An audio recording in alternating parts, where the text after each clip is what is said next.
السلام علیکم و رمضان مبارک۔ آپ کو ہماری رمضان اسپیشل سیریز میں خوش آمدید۔ اس ماہ مبارک ہم دکھائیں گے کہ مسلم امہ مختلف ملکوں میں کیسے رمضان مناتی ہے۔ اس مقدس سفر میں ہماری آج کی منزل ہے پاکستان۔ آئے دیکھیں رمضان میں صدقہ۔ اگر کسی چیز کو دے دینا آپ کو غریب نہ کرے بلکہ آپ کے دل کو امیر بنا دے، اور اگر سب سے چھوٹی سی خیرات آسمانوں تک گونج بن جائے۔ آج کی رات حسین اور زینب پاکستان پہنچتے ہیں، ایک ایسی سرزمین جہاں رمضان صرف معمولات نہیں بدلتا، زندگیاں بدل دیتا ہے۔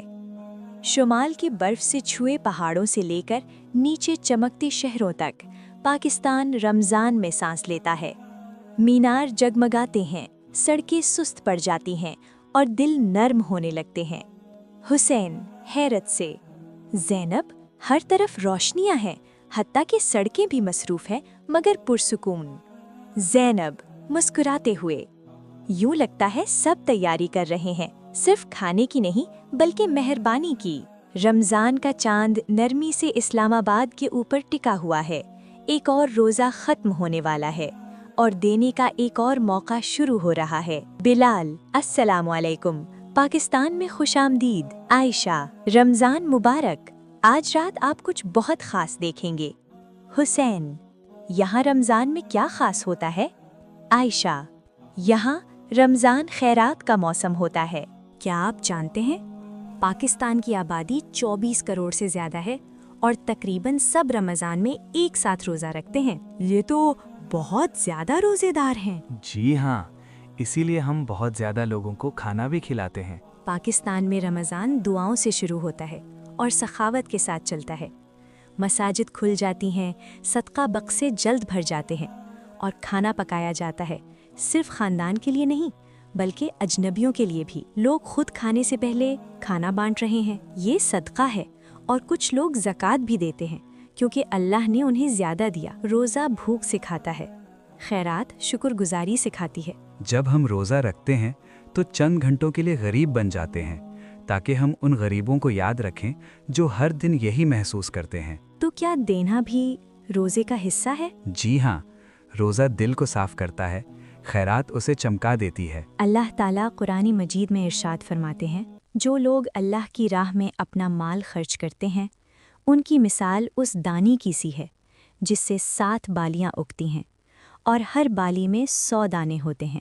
ایک تحفہ بیش بہا بن جاتا ہے، اللہ کے ہاں کچھ بھی ضائع نہیں ہوتا۔ ہمارے پیارے نبی کریم صلی اللہ علیہ وسلم نے فرمایا، صدقہ مال کو کم نہیں کرتا۔ اس کا مطلب یہ ہے کہ اللہ کی راہ میں دینا مال کو کم نہیں کرتا بلکہ برکت کو دوبالا کرتا ہے۔ سائنس بھی بتاتی ہے کہ مہربانی کے کام ذہنی دباؤ کم کرتے ہیں، دل کی صحت بہتر بناتے ہیں اور خوشی بڑھاتے ہیں۔ تو خیرات جسم کے لیے بھی اچھی ہے اور روح کے لیے بھی۔ جیسے ہی سورج غروب ہوتا ہے، فیصل مسجد روشنی کے پہاڑ کی طرح جگمگا اٹھتی ہے۔ صحن میں لمبے دسترخوان بچھ جاتے ہیں، کھجوریں، پانی، پھل ایک ہاتھ سے دوسرے ہاتھ تک پہنچتے ہیں۔ امیر اور غریب، بڑے اور بچے، اجنبی ایک خاندان کی طرح روزہ افطار کرتے ہیں۔ کوئی یہ نہیں پوچھتا کہ تم کون ہو، صرف یہ کہ کیا تم بھوکے ہو۔ رمضان میں سب کا آپسی تعلق ہوتا ہے۔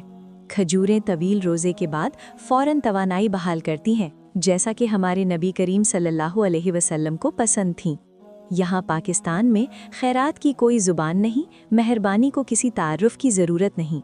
زینب، یوں لگتا ہے جیسے امت ایک ہی پلیٹ سے کھا رہی ہو اور ایک ہی دل سے۔ رمضان ہمیں سکھاتا ہے جو ہم دے دیتے ہیں وہی اصل میں باقی رہتا ہے۔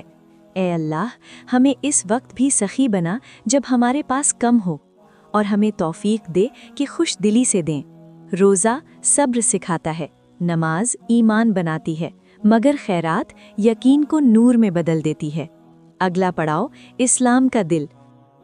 اس مقدس سفر میں ہماری اگلی منزل سعودی عرب کے لیے ہمارے ساتھ جڑے رہیے، اور ہاں، مزید خوبصورت اسلامی کہانیوں کے لیے لائک، شیئر اور سبسکرائب کرنا مت بھولیے۔